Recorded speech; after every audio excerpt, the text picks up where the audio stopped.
Hello and welcome back to Craftcast, the Freemasons podcast. I'm James. I'm joined by Shaun. Stephen. Welcome, guys. Good to be with you all. And you. You too. Eventually, Stephen. Please don't. What happened, Stephen? I prefer not to talk about it. Were you travelling in from Gibraltar? I'll go with yes on this occasion. So, okay. So for those of you listening who's wondering what we're talking about, Stephen sat down in the chair as the introductory music was playing. So perfect timing, Stephen. Please don't. My dad will kill me. Stephen Watley Senior, shout out. You Chris Moyles it. Chris Moyles famously turning up for radio interview. I got a message from James saying, "Are you going to Chris Moyles it?" I would wish. I'm going to say that I'm too young to know that reference. Oh, here we go again. What? You're too young to know who Chris Moyles is. Yeah. Diary nonsense. This needs to go in the diary of a student episode. The fact that his timekeeping is absolutely appalling. Yeah. Do you have the same approach to turning up to sort of lectures and seminars? No, I'm always on time, obviously. Interesting. For the ones he attends. Yeah. Good to know where your priorities lie, Stephen. James, what are we going to be talking about in today's episode? We've got a really special guest on today, Shaun. So we've got Ian Chandler, who is the Provincial Grand Master for the province of Surrey. And for our non-Masonic listeners out there, the Provincial Grand Master is the head of Freemasonry in that part of the country. So they're the figurehead for all of the lodges that meet in that particular province. So in this case, Ian is the head of Freemasonry for all lodges and incidentally also Royal Arch chapters that meet in the province of Surrey, which is quite a big province. So I'm excited to be talking to him about what that job involves, what he does, how do you become Provincial Grand Master, all of those stuff. And for listeners that aren't aware, in the Royal Arch, if you are the head of a province, you are known as a Grand Superintendent. And you'd sometimes find in some provinces and districts, you'll have a Provincial Grand Master who is also the Grand Superintendent, and in other cases you'll have them where it's two separate people. Just a heads up for listeners that weren't aware. Yeah, we have that in Warwickshire actually, because it used to be separate, but our current Provincial Grand Master is also the Grand Superintendent and was the Grand Superintendent before he became Provincial Grand Master. Quite an appropriate title as well, Grand Superintendent for Ian, as we'll find out later in the show. Absolutely. In Gibraltar, we have a DGM who is DGM of the craft. He's also Grand Superintendent, but he's also the DGM of the mark. And when you say DGM? District Grand Master, sorry. Because you are a district, not a province. Because we're cool like that. Thanks for clarifying. Yeah. Right, should we get on with it? Let's get on with it, yeah.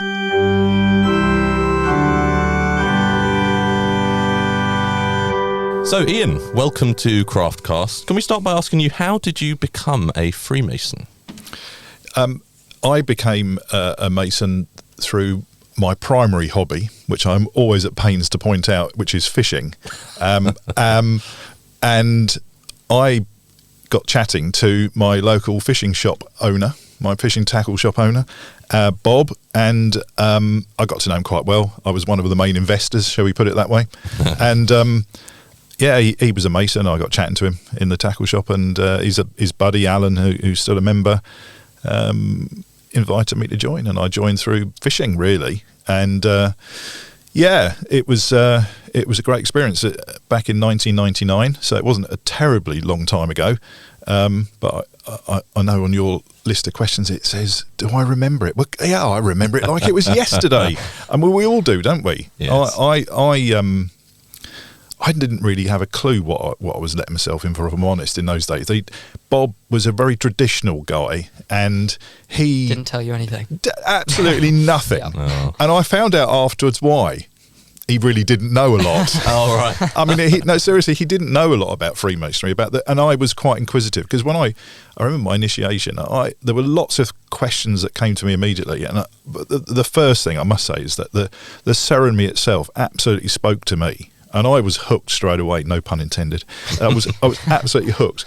And I loved every moment of it. It was very impressive. I was really impressed by the guys. You know, I knew lots of them by that stage.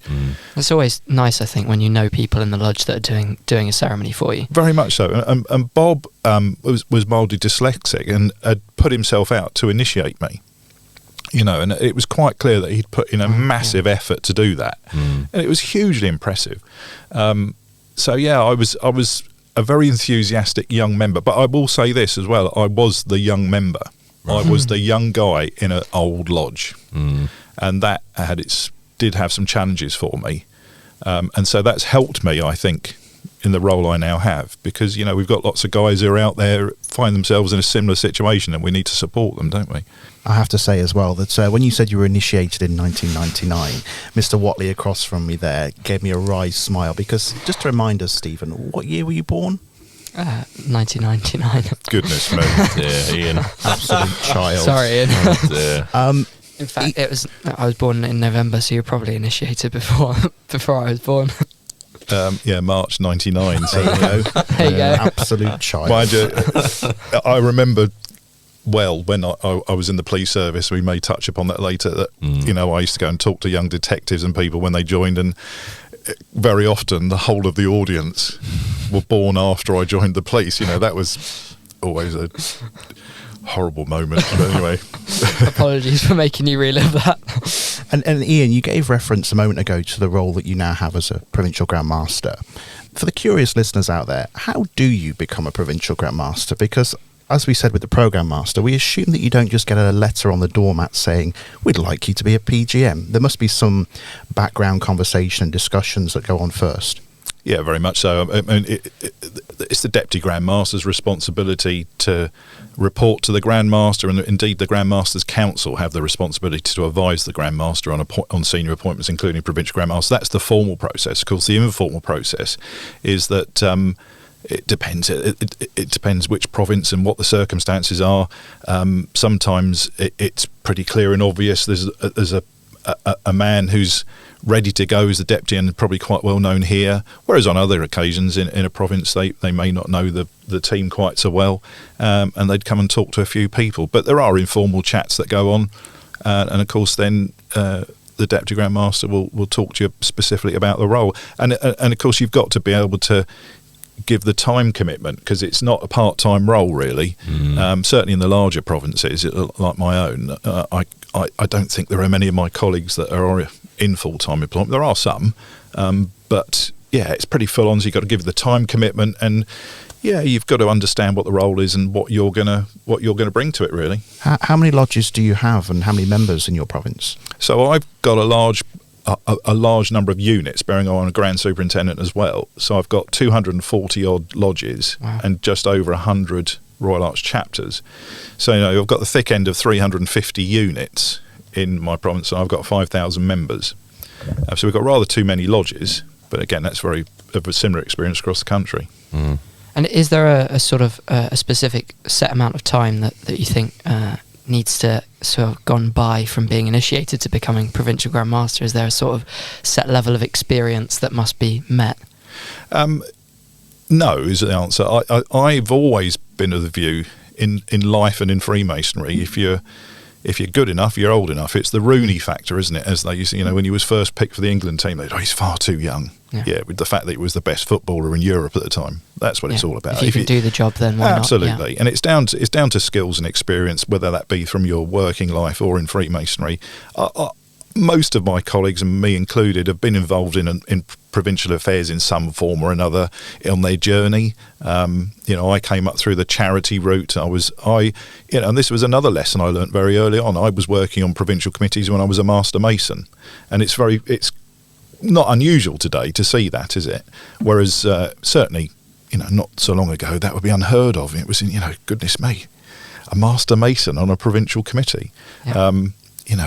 We see at Grand Lodge and out in provinces that there are lots of really keen and enthusiastic young guys who want to get involved. They've got something to offer and do a really great job.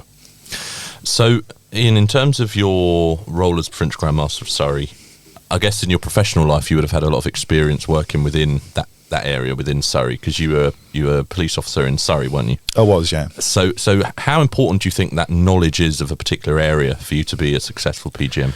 There's a really great question, actually, because it is absolutely vital to understand your province and understand your members, because my province is a good example of this, where I've got lodges and units that meet in what is really a rural area, whereas I've got other centres and units that are predominantly a metropolitan area. And so they're completely different. And, I'm going to Farnham this evening. And Farnham, the feel of Farnham, even the ceremonies at Farnham are quite different. It's almost a southwest sort of feel. Right. Whereas at Croydon and Surbiton, it's very much quite similar to a metropolitan London feel. So you've got to understand the dynamics of your province and the particular challenges of each area. Every centre is. My province is dominated by centres as opposed to units that meet in, hotels and inns and little halls. So again, you must understand the dynamic of your province to be able to lead appropriately.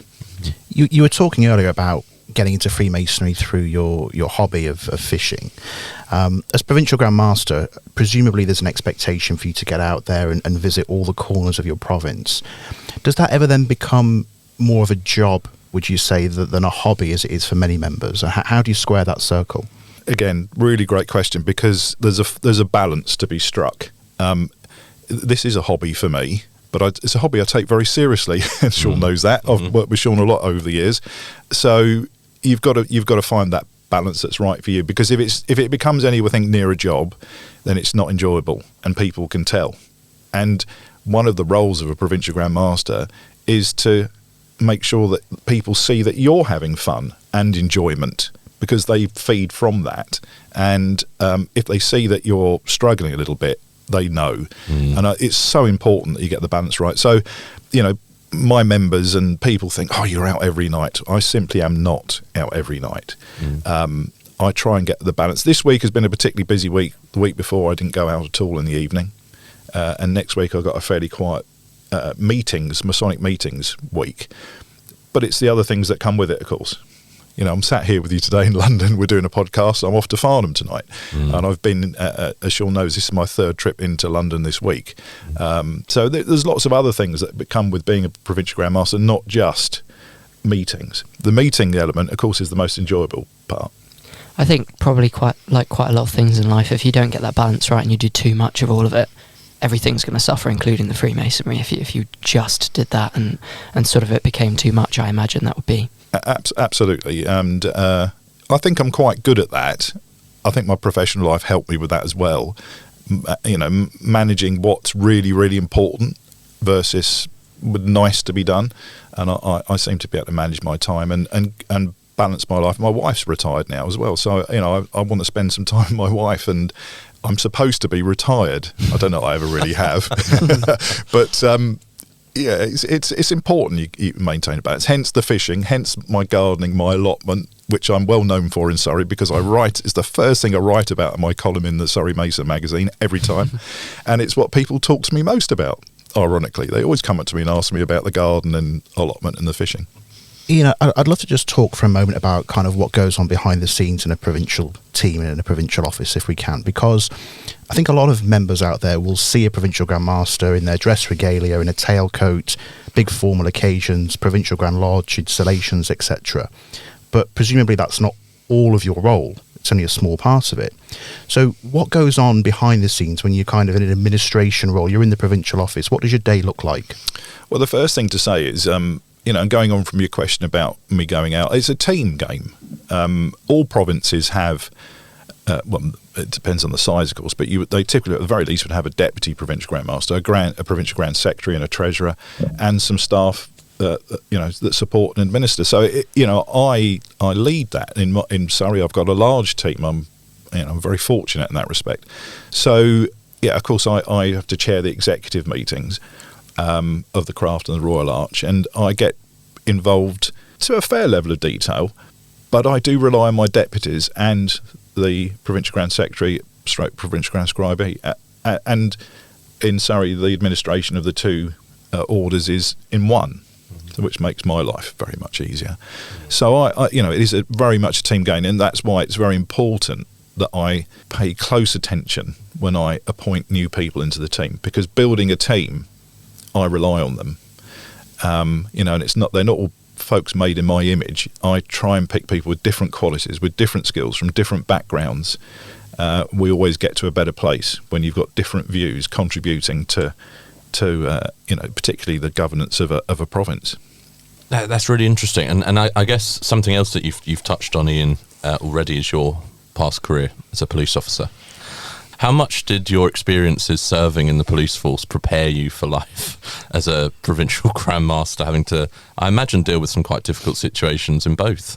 And difficult people. And difficult people, maybe for different reasons. I don't think I've dealt with any difficult people to the extent of my police career in Freemasonry. That's fair enough. Yeah, it's prepared me. It's been a huge help, actually, because, it's simple things. Being a leader and a manager, chairing meetings, being able to deal with the administration of large numbers of people as well. I mean, communication with large groups of people. I had, at one time, I had a command which had there was 1,200 people direct reports through me. So, you've got to speak to 1,200 people, and in the force are over 4,000. So it's very similar to a provincial size, and you've got to communicate. And people think about the police service as, a cop walking down the street in uniform or a CID officer, but it's so diverse. In my career, I spent time. I did a crazy 2 years after I actually retired as a cop as the head of IT for Surrey Police. I was the head of corporate comms, and I involved myself in all sorts of different aspects of policing. And so it has prepared me for a very wide range of sort of things I could do in the future. So yeah, there are lots of parallels actually. I think partnership working is another example, not just within the police service, but outside. Of course, the police service relies on partners as well. So, there's lots of parallels. I think you briefly touched on that there when you say about partnership in terms of the social side of those social skills that you'd have learned in the police force. And also earlier you said about a lot of people coming up to you and asking about fishing and your gardening, etc. Do you think that plays sort of an integral role in your ability to manage that large amount of people and communicate properly, that sort of personal side? And the Programme Master briefly spoke about it when he was here before, that has changed somewhat. That I think, maybe when you were initiated, you weren't able to walk up to the PGM and talk to him about fishing or his interests. How do you think that change has been important and helpful for you managing that amount of people and helping your province? Absolutely. It was a complete step change when I became Provincial Grand Master. And that's no criticism of anybody who went before, because it wasn't seen as their job. But today, we have to be able to communicate on every level. I recognise that, some people want to talk to you. Some people want to read about things or listen to podcasts. So, every folk's got a different way of consuming information that they're interested in. And we can't shut off the people who want to actually just chat to you. And they want to hear from you. So I think it's absolutely vital to make yourself available. Going back to your point about going out every night, I can't go to every lodge and chapter in my province. I just can't. But what I can do is go to every area of my province across the year and make sure I cover myself across the province. And that's how I build my diary, to make sure I've got every area covered. And we try and let people know that I'm going to be in certain places at certain times. So I encourage people to come along and meet me and have a chat if they want to. And Ian, one of the other feathers in your cap, so to speak, is that you are also on the board of General Purposes. How important do you think it is having your experience as PGM in that additional role on the board? Well, it's vital, and that is my place on the board, because the board, it's a requirement in the Book of Constitutions that at least 2 members of the board are Provincial Grand Masters. So for very good reason, because that is the interface between provinces and how we govern ourselves. Keeps them in touch, for want of a better phrase. Well, it does, and their decisions, that are made here, of course, impact upon all of us. And I wouldn't say we represent our colleagues, but not far off. We are the voice that speaks on behalf of provinces. But I think, again, that has changed. I think the board and rulers in general are very alive to the impact of what happens here upon what happens in Freemasonry. I mean, Jonathan's been in and spoken about the strategy. There's a great deal of thought given now today about how we ensure that we're moving in the right direction, and how we support what goes on out in provinces, because if we've got to work together on this sort of stuff. And actually, you touched on the strategy there. Obviously, you're on the strategy group, aren't you, Ian? How I mean, this is 2 years worth of work that we're coming to the sort of culmination of, although it's not the end, it's an ongoing process, as Program Master has told us. Can you sort of give us, without giving too much away, can you sort of give us an indication of the sort of work that group has been focused on over the last 2 years? Yeah, I think really it was in two parts. The first part, and Jonathan was quite right with this, before we launched into writing strategies and so forth, we had to agree actually who we are. Because, I mean, there were lots of words written over the years about who we are, what our purpose is. But I don't know that it was that clear. And secondly, I don't know that it was accessible to non-members, because it was certainly in language that was, for example, brotherly love, relief and truth is a good example. It all means something to us, but it doesn't really mean a lot to someone who's not a member. Until you're there and you've been through it and you understand a lot more about it. So, there were lots of things like that needed to be an easily understandable sort of bite-sized chunks. And, our purpose and who we are, as you now see on the website and elsewhere, that took a lot of work to get to where it is today. And it was vital we did that first. At my University Lodge of Staffordshire, when we bring in sort of new interested people from the universities, we hold an interest evening where we sit them down and sort of ask them what is Freemasonry. They all get a pen and a whiteboard, and they sort of come up with a sentence pretty much about what they think from an outside perspective Freemasonry is. Is that something, obviously not from an outside perspective, that you guys have worked on in terms of coming up with exactly who we are? Do you have a sentence or a document that says this is who we are? Or is this more of a general is this a finite thing, or is this more of a general understanding that you tried to sort of perceive for us? Well, you need to be able to stand in front of the world's press and tell them who we are. So we have actually got it documented. It's on the website. A unique members organisation. You start there. We are absolutely unique. We've thrived for over 300 years. When you start to break this sort of down, it's helpful to be able to repeat and recite those sort of facts and elements, because as I have done over the years, one thing I have got, preparing through work and so forth, I did used to speak to the press quite a lot. Not in quite the circumstances that perhaps I now do in Freemasonry. But you need to be able to clearly articulate in a very short space of time what we're all about and the essence of what we're all about. And that's why that work was so important. An elevator pitch. It has to be an elevator. There's more to do, and as some know, I'm going to be working on a bit more of that. Why would you want to be a Freemason? Why would you want to stay as a Freemason? We need to start to think in those terms as well. But one thing I will say about this is, and my experience, there's something for everybody, isn't there? It's not one thing, Freemasonry. We're all attracted for different reasons. There are treasurers, there are secretaries, there are directors of ceremonies, etc., etc., etc. They're all attracted and find their little niche in a different place. Podcast hosts, yeah.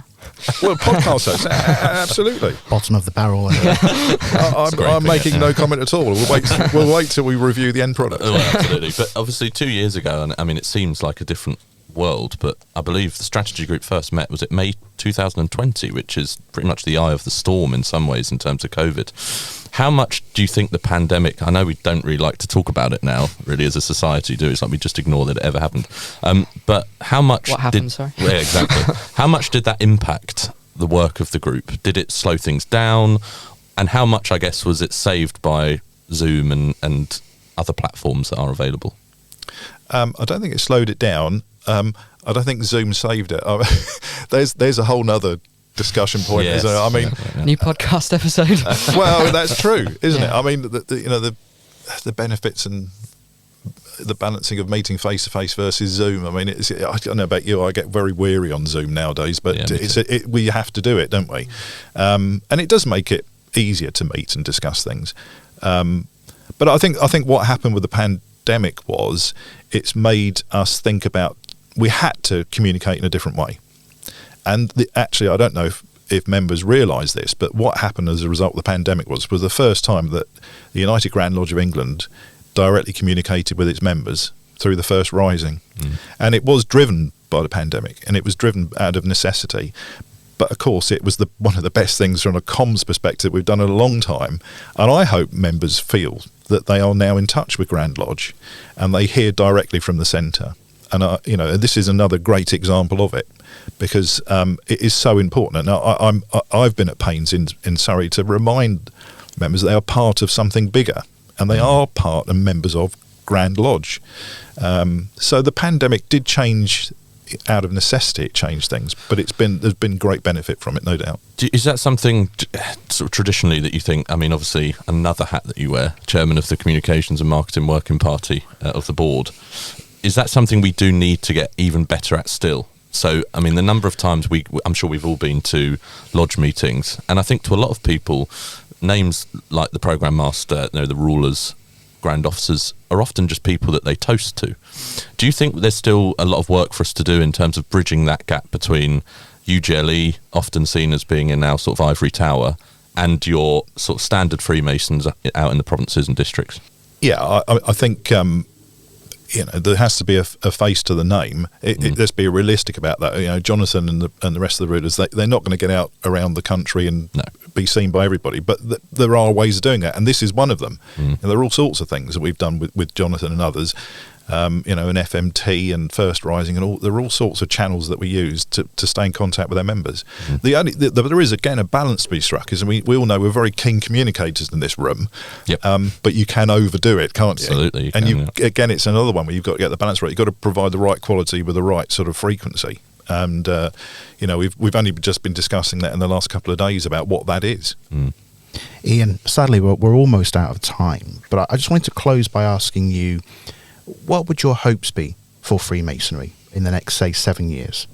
I want to see more of the same. I think I want to see Freemasonry flourish. It's thriving is the right expression, and I want to see us hand over to the new generation. And you guys are the new generation. I think we should invest in these in new guys that are coming in. I think you'll see over the next few years that we will see an uplift in our membership, and I look forward to the day when I can sort of sit back a little bit and not be in all of these working parties, go fishing a little bit more in the knowledge that it's safe in the hands of the next generation, and be very proud that we were able to lay the foundations and the platform for the new guys to come in and make it the great institution it needs to be in terms of being a thriving membership and lifting ourselves up a little bit with our numbers. That would be fantastic.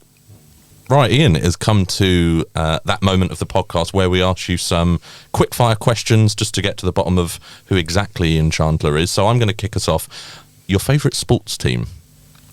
Or England cricket team, test side. England test side. Favourite holiday destination? The Bahamas, the Abacos. Favourite drink? Easy. Real ale. I love a beer festival. Favourite meal? Seafood of any type. Fishing or gardening? Fishing. Unfortunately, it's an addiction. Childhood hero? Ian Botham. Ian Chandler, Provincial Grand Master for Surrey. Thank you so much for joining us on Craftcast. It's a pleasure. Well, I think we can all agree that was fascinating. What do you think, gents? Loved it. Yeah, most definitely. Very interesting. Well, as you know, ladies and gentlemen, you can listen to all current episodes of Craftcast across all major podcasting platforms. Make sure that you check us out on Spotify, Amazon Music, Apple Podcasts, whichever provider you use, you will be able to find Craftcast. Failing that, you can drop us an email at podcasts@ugle.org.uk, tweet us at UGLE_Grand Lodge, message us on Facebook at the United Grand Lodge of England, or on Instagram on the same handle. And we will see you again very soon for another instalment of Craftcast. Goodbye, everybody. Goodbye. Craftcast, the Freemasons podcast. The podcast is hosted by Shaun Butler, Stephen Watley, and James Dalton. The producer is Marta Zandri, and the podcast is edited by Trisonic.